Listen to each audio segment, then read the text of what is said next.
खरमास। हिंदू धर्म में जिस तरह श्राद्ध और चातुर्मास के दौरान कोई भी मांगलिक कार्य नहीं किए जाते, उसी तरह खरमास में भी कोई भी शुभ कार्य वर्जित होते हैं। ज्योतिष शास्त्र के अनुसार सूर्यदेव के धनु राशि में प्रवेश करने पर खरमास लग जाता है और जब सूर्य धनु से निकलकर मकर में जाता है तो इसका अंत होता है। उस दिन को मकर संक्रांति कहा जाता है। खरमास का महीना आध्यात्मिक रूप से विशेष महत्व रखता है। इस मास में जप तप व दान करने का फल जन्मों जन्मों तक मिलता है। ज्योतिष शास्त्र में खरमास में किए जाने वाले कुछ उपाय के बारे में भी बताया गया है, जिनको करने से ऐश्वर्य की प्राप्ति होती है और धन संबंधित समस्याओं का अंत होता है। खरमास के माह में सूर्योदय से पहले उठकर स्नान करें। सूर्योदय होने पर सूर्यदेव को जल चढ़ाएं और उसकी पूजा अर्चना करें। इससे शुभ फल की प्राप्ति होती है। कहते हैं खरमास के महीने में भगवान विष्णु और भगवान श्री कृष्ण की उपासना करनी चाहिए, इससे विशेष फल की प्राप्ति होती है। साथ ही खरमास के महीने में पड़ने वाली एकादशी का व्रत भी करना चाहिए। शास्त्रों में इस एकादशी का विशेष महत्व बताया गया है। इस व्रत के करने से सभी पापों से मुक्ति मिलती है और भौतिक सुख सुविधाओं की प्राप्ति होती है। खरमास में पड़ने वाली एकादशी से भगवान विष्णु की कृपा प्राप्त होती है और वैकुंठ धाम की प्राप्ति होती है। मान्यता है कि खरमास में लक्ष्मी स्तोत्र या कनक धारा स्तोत्र का पाठ करना चाहिए। इस स्तोत्र के मात्र पढ़ने सुनने से ही धन धान्य की कमी नहीं होती और लक्ष्मी माता का आशीर्वाद प्राप्त होता है। नियमित इनका पाठ करने से वैभव और सुख की प्राप्ति होती है और हर क्षेत्र में कामयाबी मिलती है। एक बात जरूर याद रखें कि केवल भगवान विष्णु या केवल लक्ष्मी जी की पूजा लाभकारी नहीं मानी जाती। दोनों की साथ में पूजा करना शुभ फलदायी होता है।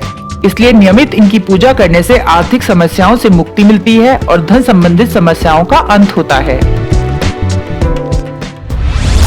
खरमास में हर रोज तुलसी पूजन करना चाहिए और घी का दीपक जलाना चाहिए। ऐसा करने से तुलसी माता प्रसन्न होती हैं और यश व ऐश्वर्य की प्राप्ति होती है। खरमास में तुलसी पूजा करने से सभी ग्रह नक्षत्र शुभ फल देते हैं, जिससे जीवन में सुख शांति बनी रहती है और हर कार्य आसानी से बनने लगते हैं। खरमास में विवाह, जनेऊ, गृह प्रवेश, मुंडन जैसे मांगलिक कार्य वर्जित होते हैं। कहते हैं कि यदि कोई व्यक्ति ऐसा कार्य करता है तो उसे अशुभ परिणाम झेलना पड़ता है। वहीं खरमास के दौरान किसी भी देवी देवता का अपमान करना अत्यंत अनिष्टकारी माना गया है। खरमास में दान पुण्य का खासा महत्व होता है। कहते हैं इस माह में गरीबों को दान करने और साधु संतों की सेवा करने से सौभाग्य की प्राप्ति होती है। खरमास में कोई नई वस्तु, गाड़ी, घर या जमीन आदि बिल्कुल भी ना खरीदें। मान्यता है कि ऐसा करने से जातक कभी भी इनका सुख नहीं भोग पाता। इस महीने में घर का निर्माण करवाने से भी बचें। मान्यता है कि जो भी जातक खरमास में गृह निर्माण करवाते हैं, उन्हें कई तरह की दिक्कतों का सामना करना पड़ता है। इसके अलावा खरमास के पूरे महीने में भूलकर भी शराब या मांस मदिरा का सेवन ना करें। प्याज, लहसुन खाना, तिल के तेल का उपयोग करना सब अशुभ माना जाता है। हालांकि तीर्थ स्थल की यात्रा करने के लिए खरमास सबसे उत्तम मास माना गया है। खरमास को खर मास कहने के पीछे एक पौराणिक कथा भी है। खर का तात्पर्य गधे से है। मार्कंडे पुराण के अनुसार सूर्य अपने 7 घोड़ों यानी रश्मियों के सहारे इस सृष्टि की यात्रा करते हैं। इस दौरान सूर्य को एक क्षण भी रुकने या धीमा होने का अधिकार नहीं है।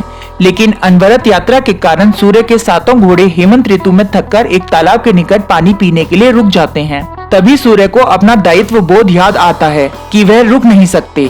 यात्रा को अनवरत जारी रखने के लिए तथा सृष्टि पर संकट नहीं आए, इसके लिए भगवान भास्कर तालाब के समीप खड़े 2 गधों को रथ में जोतकर यात्रा को जारी रखते हैं। गधे अपनी मंद गति से पूरे पौष मास में ब्रह्मांड की यात्रा करते हैं। इस कारण सूर्य का तेज बहुत कमजोर हो धरती पर प्रकट होता है। मकर संक्रांति के दिन पुनः सूर्यदेव अपने घोड़ों को रथ में जोतते हैं और तब उनकी यात्रा पुनः रफ्तार पकड़ती है। इसके बाद धरती पर सूर्य का तेज प्रकाश बढ़ने लगता है।